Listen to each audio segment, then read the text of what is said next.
하나님께서 이루시는 큰 일에 우리가 소망을 가지고 바라보면서 더 큰 기대를 가지고 우리 미래를 함께 하시기를 바랍니다. 네, 이 시간 하나님의 말씀 같이 보시겠습니다. 시편 37편 22절부터 28절까지 말씀입니다. 시편 37편. 구약 성경 829면 시편 37편 22절부터 28절까지.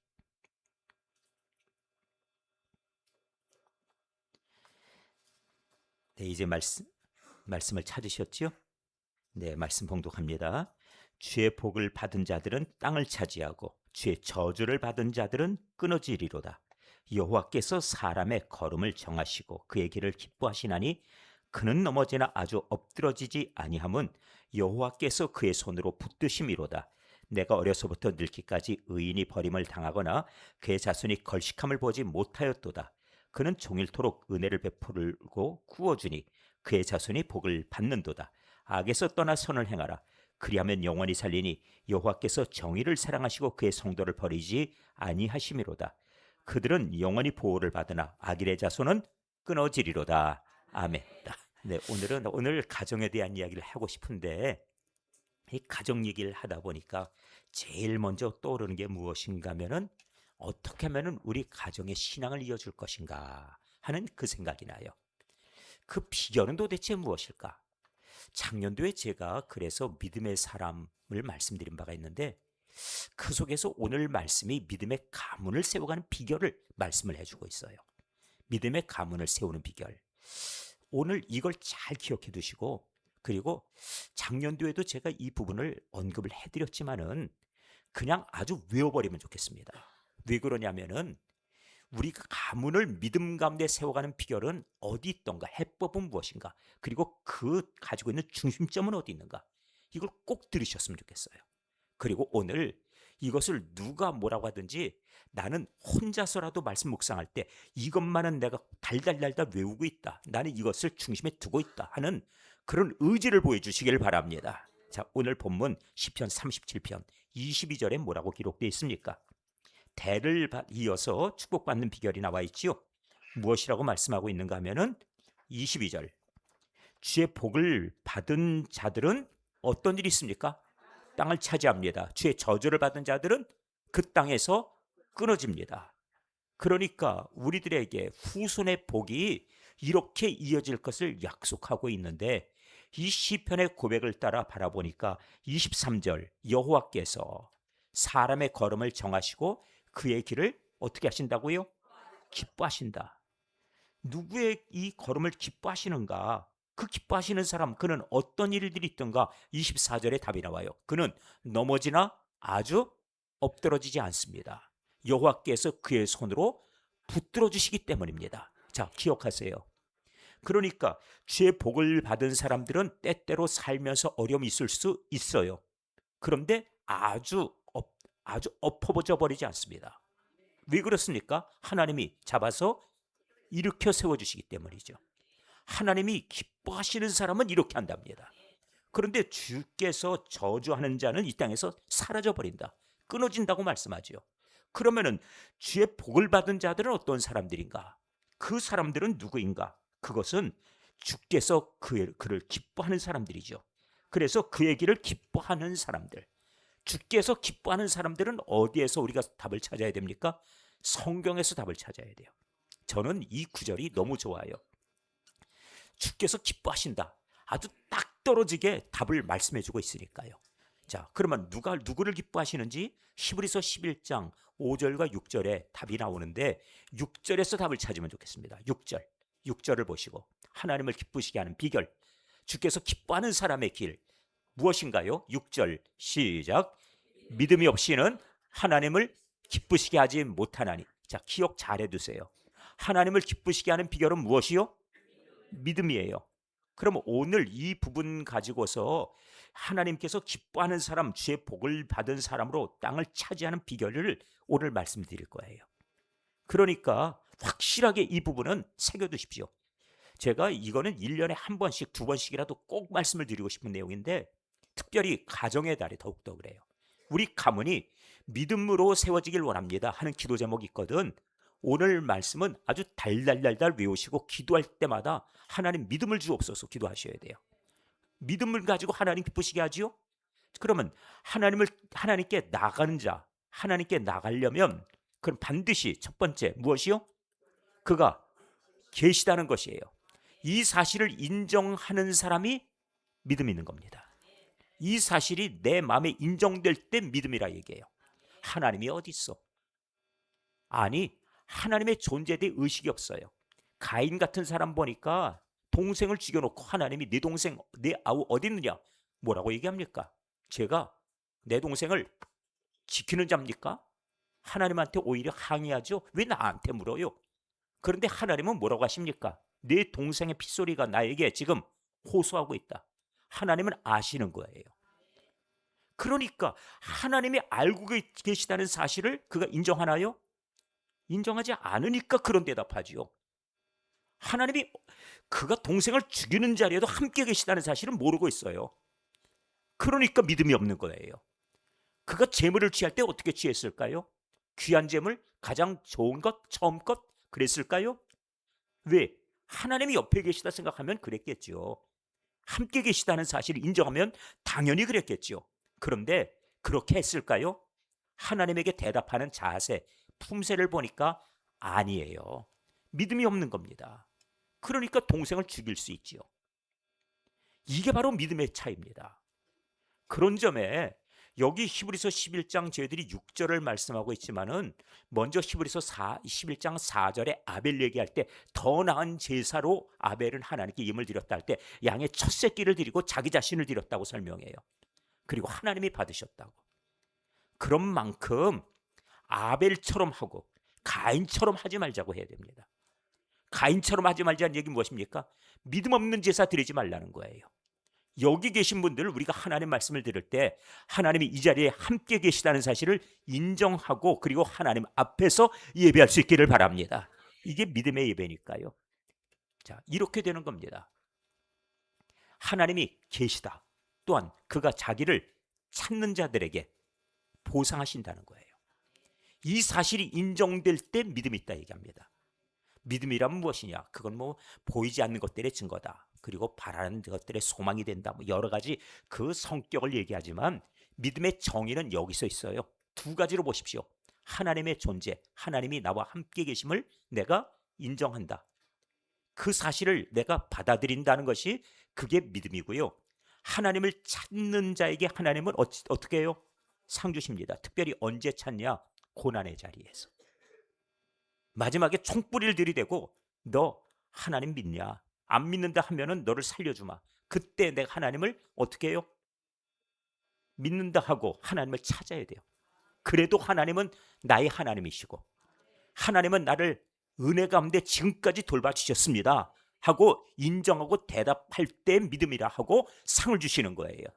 그걸 포기할 때 믿음 없다고 하는 겁니다. 그러니까 우리는 믿음의 사람으로 살아가는 이 비결을 일단 이유를 통해 알아야 되고요. 6절을 우리가 이제 이렇게 바라보는 가운데 6절을 해설하기 위해서 먼저 5절에 설명하는 인물을 보여주세요.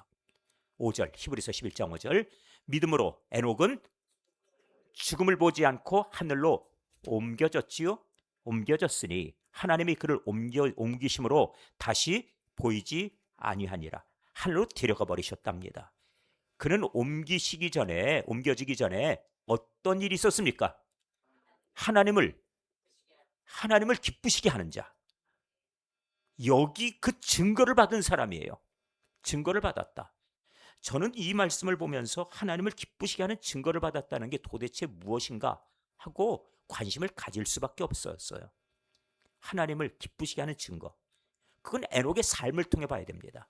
에녹의 삶이 어디 있던가 하고 보니까 창세기 5장 22절 23절에 나와요. 무엇이라고 나오던가요? 창세기 5장 22절 23절. 자, 에녹은 무드셀라를 낳았어요. 그런데 무드셀라를 낳고 그 다음에 한 일은 하나님과 300년 하나님과 어찌했죠? 동행했어요. 그리고 자녀 낳았죠. 300년 동안. 그럼 그 사람은 모두 몇 살을 산 사람일까요? 300살이요라고 대답하시면 안 돼요.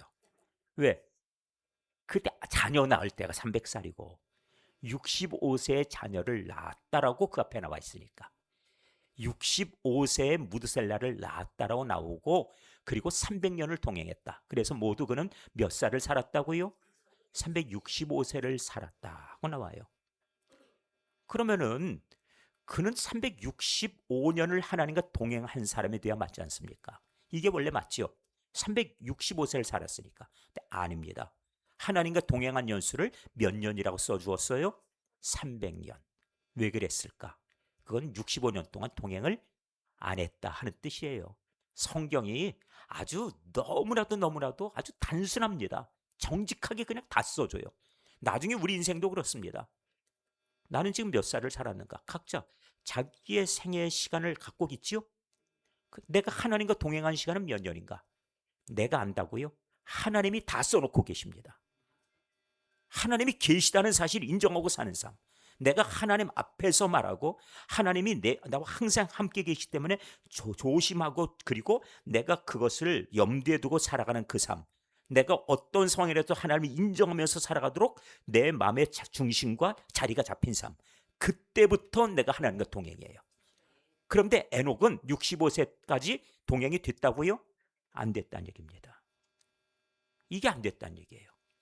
왜 그러냐 하면은 이 부분에 그가 의식 없이 살아간 믿음의 그냥 집안에 태어난 사람이었거든요. 그런데 65세 때 일이 있었습니다. 유다서 1장 14절과 15절에 어떤 일이 있었던가 나오거든요. 유다서 1장 14절. 요한계시록 바로 앞에 유다서라는 책이 있어요. 그리고 그 다음이 요한계시록인데 14절에 이렇게 말씀하죠. 이 에녹에 대해서 설명하는 신약의 구절이 나옵니다. 이 아담의 7대 손이랍니다. 에녹이. 그래서 제가 7대 손이라고 여기 써놨길래 창세기 가서 읽어보니까 아브라함은 이삭을 낳고 이삭은 아니죠. 아브라함 얘기하면 안 되죠. 아담은 셋을 낳고 아벨 가인이 죽은 다음에 셋을 낳고 셋은 에노스를 낳고 그 다음에 마할랄을 낳고 야렛을 낳고 에노스를 낳고 하면서 7대 손 가니까 에녹 이름이 딱 나와요. 아, 7대 손이 맞구나. 그래서 이 7대 손 에녹이 사람들에게 예언을 했답니다. 근데 예언은 내가 만드는 예언은 거짓말이에요. 내가 하나님께로부터 받았을 때 그 말씀을 받아서 전할 때 그것을 비로소 뭐라 불러요? 예언이라 하지요. 그러니까 하나님이 오셔서 그에게 말씀을 주셨다는 뜻입니다. 성경책에 그런 구절이 있었나? 하고 생각하신다면은 여기서 우리들이 찬송가 456장에 4절 가사에 옛선지자 에녹같이 하고 우리 찬송 부르거든요. 옛날 선지자예요. 그러니까 선지자라는 얘기는 하나님께로부터 말씀받아 전한 사람이란 뜻이죠. 자, 그러니까 그가 말씀을 받아서 전했습니다. 뭐라고 전했습니까? 내가 먼저 본 일을 먼저 증거합니다. 보라, 주께서 그 수많은 거룩한 자와 함께 임하셨나니 나에게 오셨다는 거예요. 거룩한 이 천사들 그리고 주의 백성들과 함께 임하셔서 하나님께서 주의 사자들 이끌고 친히 오셨다는 겁니다. 그리고 메시지를 주시는 15절에 엄청난 메시지를 주세요. 이는 무사람을 심판할 것이다. 모든 경건하지 않은 자가 경건하지 않게 행한 모든 경건하지 않은 일, 다시 말해서 한마디로 얘기하면은 하나님 없다 하고 막 살아가는 인생들, 그리고 그렇게 행동한 그 경건하지 않은 그 행동들, 그 다음에 두 번째 또 경건하지 않은 죄인들이 주를 거스려 한 모든 악한 말, 이 완악한 말이 무엇입니까? 하나님 없는 것처럼 말하고 하나님을 대적하는 것들, 그 모든 그런 이 언사들, 내가 함부로 행동한 것과 내가 하나님을 향해서 대항하고 거역하며 그리고 마치 내 감정을 추스리지 못해서 그냥 함부로 쏟아낸 모든 것들, 그 순간에도 하나님은 어떻게 하신다고요? 그 옆에서 보고 듣고 계시고 내가 행동한 것을 하나님이 바라보고 계셨다는 거예요. 그러면서 동행하지 않았다라고 말하는 겁니다. 교인들 중에 집에 가면 하나님과 동행하지 않는 사람이 있어요. 집에만 가면. 그래가지고 그냥 남편을 갖다 쥐잡듯이 잡아대고 자기 아내를 갖다 함부로 막 대하고 이런 사람들이 있어요. 하나님께서 남편에게 아내에게 그렇게 하라 하신 적이 없어요. 하나님 말씀 기뻐한 대로 하십시오. 그렇게 하시면 되는 겁니다. 그냥 내가 성질나면 누군가 하나 걸려라, 집안 식구들 우리 애 첫 번째야 두 번째야 세 번째야, 이런 거 하지 마시란 말씀이에요. 그게 어디 하나님께서 기뻐하시는 일입니까? 그런데 그렇게 살았던 막 살았던 인생에 대해서 뭐라고 하십니까? 이 모든 이 일과 그 완악한 말로 말미암아 그들을 어떻게 하신다고요? 정죄한다. 정죄한다는 거예요. 조심해라 하는 거예요. 조심해라. 이 말씀을 들으면서 하나님께서 너 아들 낳을 거다. 그 아들 이름이 무드셀라예요. 심판의 때는 무드셀라의 이름 뜻을 따라서 그가 죽으면 심판이 온다 하고 말씀하신 겁니다. 그리고 여러분들에게 작년도에 다 말씀드렸고요. 우리 새벽기도 시간에 제가 창세기 이 설명을 드리는 가운데 하나하나 그 연한까지 따져서 그 일이 실제 이루어졌습니다 하고 말씀을 드린 바가 있어요. 자, 그런데 그때 이 말씀을 받은 이 에녹이 속에 한 단어가 떠오릅니다. 쇼크예요. 쇼크. 충격을 받았어요. 왜냐하면 자기 자신 이제까지 하나님이 주시는 이 심판의 메시지, 내가 세상을 정죄한다, 와서 심판할 것이다. 15절 무사람을 심판하사. 이 말씀 앞에 자기가 자유롭지 못해요. 내가 여기서 온전하게 믿음의 사람이라고 할 수가 없어요. 그러니까 이 말씀을 듣고 제일 먼저 그 말씀이 누구에게 왔습니까? 자신이에요. 그리고 나서 말씀 앞에 깨져버립니다. 변화가 됐지요. 이렇게 된 겁니다. 자, 이제 우리가 이 말씀들을 보셨어요. 우리는 오늘 말씀을 받고 예수님 오시는 그날에 오늘의 말씀이 우리를 변화시키는 귀한 하나님의 예언의 말씀이 될 수 있기를 바랍니다. 그래서 변화가 일어나야 돼요. 하나님 없는 것처럼 나 아무도 몰라. 뒤에 가서 홀짝거리고 술 한 잔 기울이고 아무도 몰라. 그렇게 하지 마시란 말씀이에요. 하나님이 옆에 계시는데 내가 내 인생에 추구할 것이 무엇입니까? 하나님 기뻐하시는 일을 추구하고 살아가라. 이 말씀하시는 건데, 자, 이렇게 변화가 일어나요. 그리고 나서 그가 얼마 후에 그렇게 해서 삶이 변화돼서 300년을 그의 아들 무드셀라를 키우고 무드셀라 300살 때 하늘로 하나님이 데려가 버리셨어요. 그때 무드셀라는 아들을 라멕이라는 아들을 낳았는데 아들하고 손자가 그 장면을 지켜보고 있는 겁니다. 우리 할아버지, 우리 아버지 가버리셨네. 이렇게 돼버렸죠. 그런데 그로부터 얼마 더 지나 노아라는 아들이 태어납니다. 그런데 하나님께서 어느 날 노아에게 말씀하세요. 아직 너의 증조부 무드셀라, 네 아버지 라멕, 그리고 너, 여기 이렇게 지금 이어가는 이 계보가 있는데 너의 증조부인 저 에녹이 하늘로 들려 올라갔다는 말씀을 전에 들었느냐? 예, 들었습니다. 우리 할아버지가 늘 말씀하셨고 우리 아버지가 그 말씀하시면서 우리 할아버지인 무드셀라가 세상 떠나는 날 하나님이 심판하신다 했습니다. 그래, 그렇다면 산에다가 배를 지어라. 내가 심판할 것이다. 자, 이제 산에 배를 짓겠습니까? 안 짓겠습니까? 짓습니다. 그래서 노아도 그리고 그 아들들 셈과 함과 야벳을 데리고 그 모든 식구 8명이 함께 배 짓는 작업에 같이 동원이 돼서 배를 완성해내요. 엄청난 배였습니다. 큐빗으로 하니까 300큐빗 길이라 하니까 거의 150m 다 되는데 정확하게만 약 140m가량이에요. 그런데 그 배를 지어요. 어마어마하지요. 3층 높이로 해서. 자, 이제 보십시오. 하나님께서 이렇게 크게 하게 하신 그 일, 그 일의 성취, 이거는 에녹에게서 시작이에요. 에녹이 변화되어야 됩니다. 그랬더니 에녹이 변화되면서 그 아들에게 들려준 말씀, 또 그 아들에게 들려준 말씀, 그 손자에게 간 말씀이 노아에게 전해졌고 노아에게 하나님이 말씀하시니까 하나님 말씀, 심지어 산 꼭대기에다 배를 지으라는 데도 지어요. 가문이 믿음을 이어가는 것, 그것은 그냥 되는 게 아닙니다.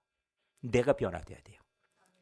내가 예수 믿었는데 입에 혹시 지금 잠재적으로 아무 때나 화나면 욕설이 튀어나올 수 있는 준비가 되신 일발 장전되신 분들이 있습니까? 운전하다 화가 난다 그러면은 화가 난다고 하고 화딱지가 난다고 그러지요. 열받았다 그러고요. 그 다음번에 마구 속사포로 쏘아댈 수 있는 준비가 되신 분이 있습니까?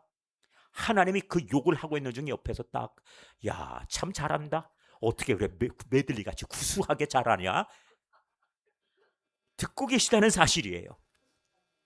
그런데 그 언어들이 전부 저주의 언어들 아니에요. 남을 저주하고 살아요? 나 화가 난다고? 그게 믿음입니까?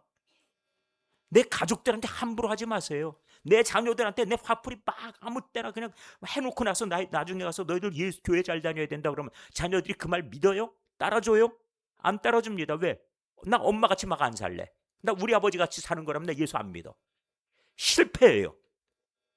그러니까 가문이 그 복을 받으려면 주께서 기뻐하시는 삶, 믿음의 삶을 살라는 얘기입니다. 하나님 앞에서 하십시오. 하나님 앞에서 말하고 행동하면 돼요. 경건하지 않게 행하지 마십시오. 경건이 무엇이에요? 무게 잡는 게 경건이 아닙니다. 하나님 앞에서 행동이 경건이고요. 부모 앞에서 행동이 공경이고요. 바로 자녀들 앞에서 내가 행동하는 것이 바로 그게 바로 사랑이에요. 그러니까 그 사랑으로 행하면은 감복되게 돼 있고 믿음으로 감복되면은 그 믿음이 자녀들에게 전수되게 돼 있는 겁니다. 지금 신앙의 계승이 실패했습니다. 얼마 전 통계가 나왔는데 대학생들에게 물어봤어요. 종교에 관심 있냐 그랬더니 종교에 관심 있다 하고 얘기하는 학생들 수가 젊은이들이 25%였습니다. 그 가운데서 천주교, 불교, 기독교 중에 꼴찌가 기독교예요. 그 25% 중에서도 이제 비극이 예고돼 있죠. 이 비극이 어디서부터 온다고요? 예수 믿는 부모로부터. 그러니까 특별히 말씀을 드립니다. 나 감정 날 때 하나님 없는 것처럼 하지 마십시오. 그때 함부로 한 것들이 나중에 자녀들의 상처가 돼 있고 자녀들이 그걸 기억해서 난 우리 부모처럼 안 살래. 난 우리 부모님 신앙이라면 난 그거는 내 가까이 안 갈 거야. 결심을 하게 만들어줘요. 자, 믿음의 가문 세우는 비경, 그 비결은 무엇인가? 믿음입니다. 하나님을 기쁘시게 하는 것입니다. 주가 기뻐하시는 삶을 살라. 따라하십시오. 주가 기뻐하시는 삶을 살라. 이래 되겠습니까? 좀 다시 한번 크게 감동되게 한번 해보세요. 시작. 주가 기뻐하시는 삶을 살라. 할렐루야. 바로 이것입니다. 25절 가죠. 내가 어려서부터 늙기까지 의인이 버림을 당하거나 그의 자손이 걸식함을 보지 못하였도다. 그는 종일토록 은혜를 베풀고 꾸어주니 그의 자손이 복을 받는도다. 저는 이 구절을 생각하면 요셉이 떠올라요. 요셉이 참 억울하고 그리고 형제들에게 당한 그 일, 특별히 저는 어렸을 때부터 그 형들이 10명이나 되는데 형들이 얼마나 괴롭혔을까 생각해요. 나중에 물론 저거 죽이자 그러고 팔아먹자 이런 이 지경까지 갔지만 그 과정 중에서 아버지가 이 아들만 끼고 돌고 얘만 위해주고 하니까 그 시기심에 얼마나 정말 미웠을까. 웬만하면 중간중간에 한 번씩 그냥 옆에 지나가면서 한 번씩 꼬집어주고 한 번씩 뒤통수를 한 번씩 때려주고 그러지 않았을까? 전 그랬을 것 같은데요.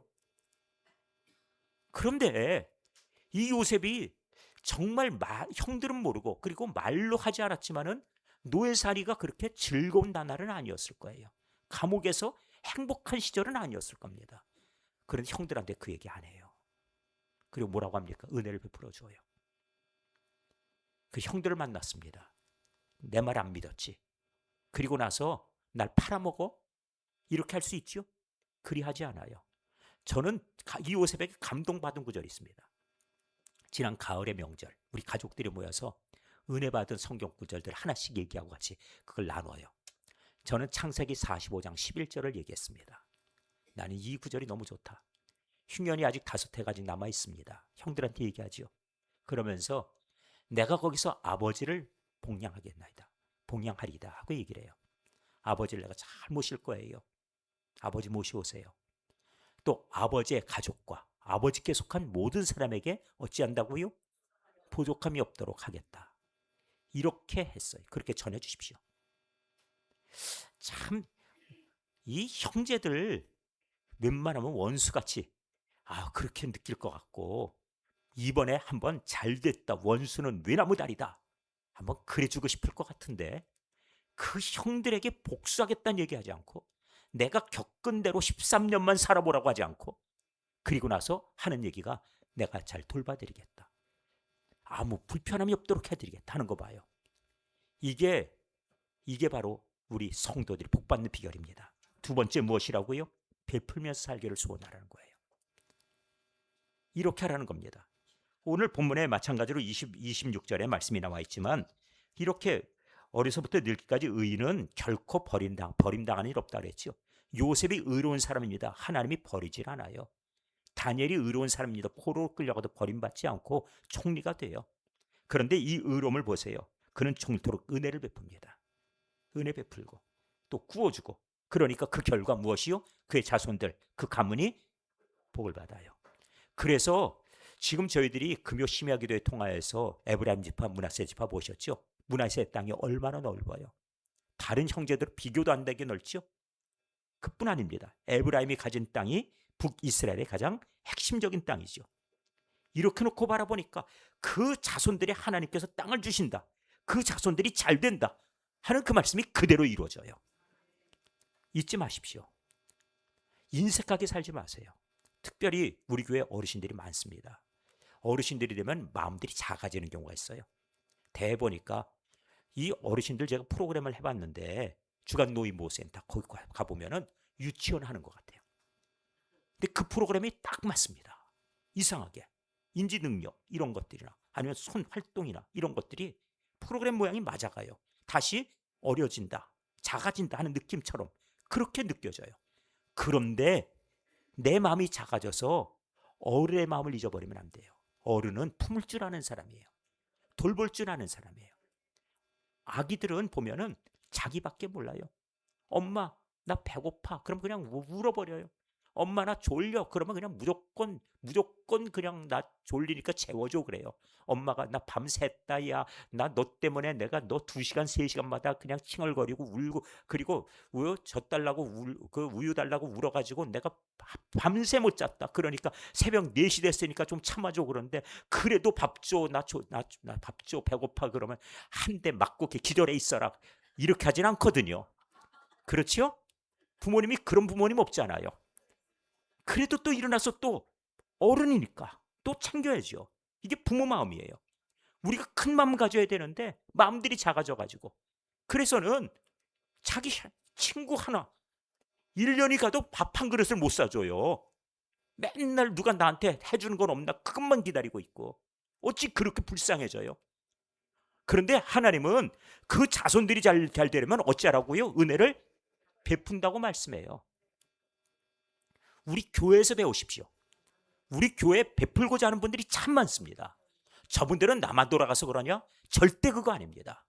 하나님께서 그 자손들에게 복 준다는 사실을 믿고 있기 때문에 그런 거예요. 이것만 알면 됩니다. 자, 오늘 이 말씀을 잘 기억하셔서 은혜를 베풀고 살아라. 베풀고 살아라. 은혜를 베푼다는 얘기가 꼭 밥 사준다 그것만 아니에요. 말로도 은혜를 베풀 수 있어요. 아이고 내가 말이야 교회에서 말이야 최 권사님이 날 갖다 무시했어. 내가 손을 내밀는데도 말이야 악수도 안 하고, 나중에 알고 보니까 그 권사님이 못 봤는데 불구하고 지 혼자서 뒤에서 권사님 그래도 모른 척했다, 무시했다 그러고, 그렇게 하지 마시래 말씀이에요. 못 봤으면 못 본 거지. 그럴 수도 있는 거거든요. 내 판단이 다도 아니에요. 저도 요즘 들어서 저도 이제는 나라에서 기초연금 받으러 연락이 왔습니다. 제가 이 얘기를 갖다 자랑하려고 하는 얘기가 아니고 세월 가다 보니까 그런 일들이 다 있더라고요. 근데 제가 지난주에 교회에서 통장을 새로 만들어 달라 그래가지고 제가 이제 새로 하려고 교회에다가 다 통장하고 도장하고 잘 모셔놓고, 그런데 가만 은행 가야지. 그러고 나서 어디다 놨지? 모르겠는 거예요. 그래가지고 책상 다 뒤지고, 그래서는 권사님이 목사님 통장 됐어요? 나 통장 하려고 잘 놔뒀는데 어딘지 몰라요. 집에 갖다 놨나? 집에 가서 다 뒤져보고, 또 와서 또 교회 와서 또 다 뒤져보고 못 찾겠어. 그래가지고 할 수 없다. 이제는 할 수 없이 도장 새로 파가지고, 그래서 통장 번호 다시 받아다 해야지. 근데 웬일이에요? 이제는 없구나. 그래 은행 가자 그러고 막 나서는데 책장에 예쁘게 딱 모셔져 있네. 빵끝 웃어가면서. 이게 뭔 일이에요? 아니 제가 정신이 원래 그러지 않았거든요. 저 그래도 그래도 약간 똑똑하다, 샤프하다, 기억력 좋다, 이런 얘기 듣고 그게 저의 매력이다, 이런 얘기도 좀 들은 적이 있는데 맛이 가버렸어요. 안 그렇습니까? 그런 부분이 생겼죠. 제가 보니까 저도 그럴 수가 있구나. 이제 저는 깜짝 놀래요. 근데 여러분들 안 놀라실 거예요. 뭐 사람 다 그렇지. 나도 그랬는 걸 뭐 그러실지 몰라요. 그런데 그렇다 하더라도 하나님께서 우리에게 요구하시는 게 있어요. 그것은 무엇인가 하면은 주님의 마음, 이건 잊어버리지 말라는 거예요. 주님은 베풀라 말씀하시고 내 자손에게 복 주겠다 말씀하셨기 때문이죠. 자, 오늘 기억하십시오. 베풀며 사십시오. 말 한마디라도 후덕하게 하시고 어린 애처럼 하지 마시란 말씀이에요. 남들을 향해서 예수님의 마음, 그 넉넉한 마음, 그 마음을 품으라 하고 말씀하셨으니 너희는 이 마음을 품으라 곧 그리스도 예수의 마음이니 그는 근본 하나님처럼 그는 높은 분이었지만 불구하고 이 땅에 종의 형체를 가져 사람이 되셨고 그는 죽기까지 복종하셨다. 이렇게까지 말씀하시는데 예수님의 마음은 품자. 그래서 고지고대로 그거 정직하니까 그거 아니에요. 정직하다고 남 흉보지 마세요. 누가 실수할 수도 있고요. 저도 실수하고 저도 이렇게 참 나사도 풀려버리고 저도 약해지고 다 그러거든요. 우리 다 그런 거 아닙니까? 그러거든 남의 허물까지라도 용납하고 살아가는 그 마음의 풍성함과 그리고 은혜를 베풀고자 하는 그 마음이 있기를 바랍니다. 마지막으로 한 가지. 자, 이제 저희들이 27절 봅니다. 자, 27절 시작. 악에서 떠나 선을 행하라. 그리하면 영원히 살리니. 할렐루야. 다시 한번 악에서 떠나 선을 행하라. 그럼 물으실 거예요. 악이 뭡니까? 선이 뭡니까? 선, 악. 선은 하나님은 선이십니다. 그의 말씀은 진실하고 그의 말씀은 선하십니다. 이 절대가치예요. 절대가치입니다. 근데 이 세상이 혼란스러워요. 그리고 우리 국민들이 다 거기에 혼란스러움 속에 빠져가지고 허우적허우적대고 있어요. 왜 그러냐? 핸드폰이 보급돼서 그래요. 이건 손바닥에 놓고 이거 들여다보기만 하면은 다 어째 그렇게 야 그렇구나 하는 그 정보를 많이 주는지. 근데 저는 이거 잘 안 믿어요. 안 믿습니다. 제가 한 번은 내비게이션 보고 그리고 핸드폰에 티맵 보고 운전을 시작하면서 어디가 빠르지? 이쪽이 빨리 가네? 선택에 갔어요. 강남 쪽에 갔는데 알고 보니까 이게 그냥 거기 빨리 간다고 하던 그 길로 들어갔다 그 시내길로 들어갔다 저 죽는 줄 알았어요. 약속 시간은 분명히 도착하는 것이 예정에 맞았어요. 그래서 출발 그 길을 택한 건데 1시간이 넘게 도착한 거예요. 그런데 이 기계가 말이에요. 중간중간에 시간이 자꾸 바뀌어요. 가다가 중간에 또 바뀌어. 자꾸 바뀌어요. 나중에 1시간도 넘어가.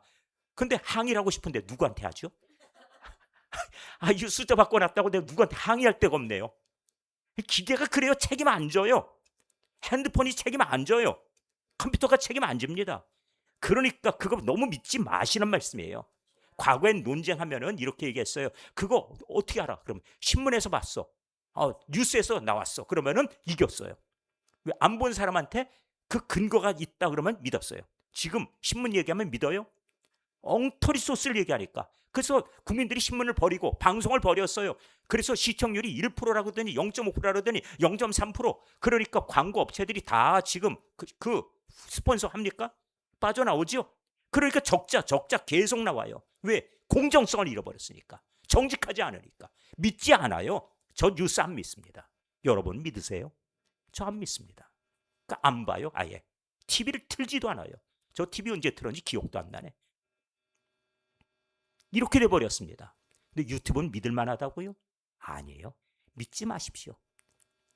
사람들이 믿고 속아 넘어간 일이 있어요. 1848년도 마르크스와 엥겔스가 공산당 선언이라고 하는 책을 썼는데 이 얘기하기 전에 제가 우리 논쟁하던 얘기를 좀 할게요.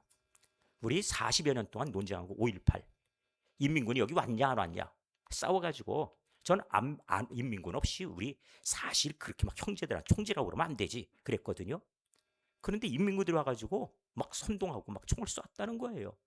자꾸 말도 안 되는 소리. 그래서 결국은 안 온 거로 결론을 내렸어요. 여러분도 그러시죠? 아닙니까? 인민군 여기 없지요. 그게 맞지요? 저 그렇게 믿고 있어요. 그런데 얼마 전에 북에서 나온 사진 하나를 봤는데 깜짝 놀라겠는 거예요. 자, 한번 보세요. 뭐라고 나오는지. 광주에서 죽은 인민군들 그래가지고 북에 있는 무덤입니다. 북에 있는 무덤에다가 아예 이름까지 자기네들이 지금 뭐예요? 북한에서는 인민군 보냈다는 얘기예요? 안 보냈다는 얘기예요? 자기네들이 보냈다고 저렇게 광고를 하고 자랑을 하네. 우리는 여기서 안 왔다고 국회에서 실컷 싸우고 국민들끼리 싸우고 안 했어요? 했지요.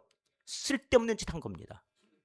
나중에 역사가 공개되면은 북에서 남침했냐 남에서 북침했냐 이거 갖고 막 한참 90년대 싸우다가 그러다가 딱 소련에서 외교문서 공개되니까 그때 가서 논란이 푹 꺼졌어요.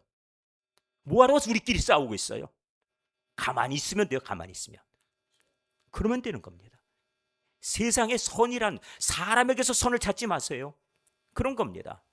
그리고 나서 마지막에 1848년도 이 마르크스 엥겔스가 공산당 선언이라고 하는 책을 썼는데 이 책을 보면은요 깜짝 놀래요. 이 책을 읽어보면은 모두 다 혹해요. 아, 그럴 수밖에 없겠구나. 야, 나도 저런 세상을 한번 살아보자.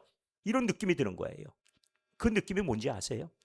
가난한 적 없는 세상, 차별 없는 세상, 부패가 없는 세상, 모두 다 같이 잘 사는 세상, 노동자들이 주인 되는 세상, 이상적인 유토피아가 그 책 안에 있어요. 야, 이런 세상이 나도 한번 그런 세상에 동참해보자. 노동자여 일어나라. 우리 그런 세상 한번 만들어보자. 이런 거거든요. 1917년도 이 책을 읽고 그리고 나서 레닌이라는 사람이 그 일을 실현하기 위해 그래서는 러시아를 무너뜨리고 볼셰비키 혁명을 완수했죠. 그런데 이렇게 한 세상이 지금 유토피아냐? 아니더라는 거예요. 왜 그러냐? 사람의 본능이 있어요. 예를 들어 보세요. 우리 대한민국에 다 집 갖고 싶은 소망이 있죠? 북에는 안 그렇겠습니까? 사람이 내 집 갖고 싶은 마음이 있겠죠? 자, 그러면은 북한의 저 인구가 2천만이에요. 근데 집을 국가가 열심히 지어서 아파트를 20만 채를 지었어요. 다 똑같이 2천만 명 다 나눠줄 수 있습니까? 제일 먼저 수도 평양에다가 20만 채를 지었어요. 그럼 누구한테 그 집을 줘야 돼요? 아, 공산당 활동에 적극적이고 찬동하고 그리고 열성분자에게 나눠주면 되겠죠? 그 사람들을 당원이라 부르고 나눠줘요.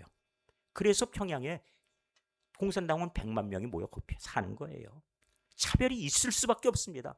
이론상으로는 차별 없는 세상, 다 같이 잘 사는 세상이지만 저 공산당에 반대하던 저 악질 반동 그리고 저 적색 분자들 모두 그리고 적대 세력들 모두 다 분류해서 아오지로 보내고 탄광촌 보내고 그렇게 하면 되는 거예요. 어디 거기에 평등합니까? 아니에요. 계급도 넷으로 나누게 공식적으로 돼 있거든요. 그러니까 이론이지 아니에요. 사람을 믿지 마십시오. 그리고 사람들이 이 말 저 말한다고 그 말 우리들에게 책임져 주는가요? 거짓말로 선동하는 거 믿지 마세요.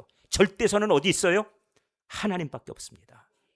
하나님 기쁘시게 하는 것이 그것이 바로 사는 길이고 영원히 살리니 하고 말씀하고 있으니까요. 이 세상에 그래가지고 우리 국민들끼리 싸울 이유 하나도 없고요. 그리고 이 사람 하든 저 사람 하든 다 똑같아요. 저는 제 마음속에 박정희 대통령 독재자 막 그러길래 그 다음을 기대했어요. 누가 그러던가 하다 보니까 김영삼, 김대중 선생 열심히 막 그 얘기하고 우리는 잘할 거다 준비됐다 막 그러길래 진짜 잘할 줄 알았어요. 그런데 그 두 분들 하는 거 보니까 뭐 박정희 대통령보다 뭐 더 잘하는 거 하나도 없는데 이 사람 하나 저 사람 하나 지금 보니까 다 똑같아. 여러분 누가 하든 그 사람이 그 사람이에요. 대단한 사람 없더라고요. 그러니까 우리끼리 싸울 필요 하나도 없다는 거예요. 옳고 그름은 하나님에게서 찾으시면 됩니다. 하나님만이 옳으십니다. 그리고 교회를 혹시라도 공격하거나 교회를 훼손하려고 하는 자, 하나님을 대적하는 이론과 사상을 가진 자, 하나님 없다 하고 하나님을 향해서 대적하는 자, 하나님이 결국은 그들을 저주하시고 땅에서 끊어버리실 것이라 하고 약속하셨으니 하나님을 기쁘시게 하는 자로 살아가셔서 승리의 영광을 누리시길 바랍니다. 이것이 하나님의 말씀이에요. 이것이 진리입니다. 이 진리 안에 거하시기를 주님의 이름으로 간절히 부탁드립니다. 기도하겠습니다. 하나님 아버지, 대를 이은 축복의 비결의 말씀을 들었습니다. 우리 자녀들이 바로 이 말씀 가운데 있게 해주시고 오직 하나님만이 옳으시고 그 말씀 속에서 영원함을 발견할 수 있도록 도와주시옵소서. 우리가 절대적으로 옳다고 여겼던 사실들이 아니라고 했을 때 그때 그 실망감들을 많이 갖고 있으며 우리가 결국은 신뢰할 것은 하나님 말씀밖에 없다는 것을 우리 경험으로 이미 벌써 알고 있사오니 하나님 우리 연약함을 돌아보아 주시고 오직 하나님만이 우리의 축복의 근원 되시며 우리를 향하여서 복 주시마 약속하신 그 약속이 우리에게 주시는 영원하신 하나님의 은혜임을 알게 하여 주시옵소서. 특별히 가정의 달을 맞이하여 우리 가정이 믿음 가운데 굳건히 서게 해주시고 우리 후손들도 하나님을 섬기는 그 믿음으로 든든히 설 수 있도록 주여 굳게 붙들어 주시옵소서. 사랑의 주님 예수 그리스도의 이름으로 기도하옵나이다. 아멘.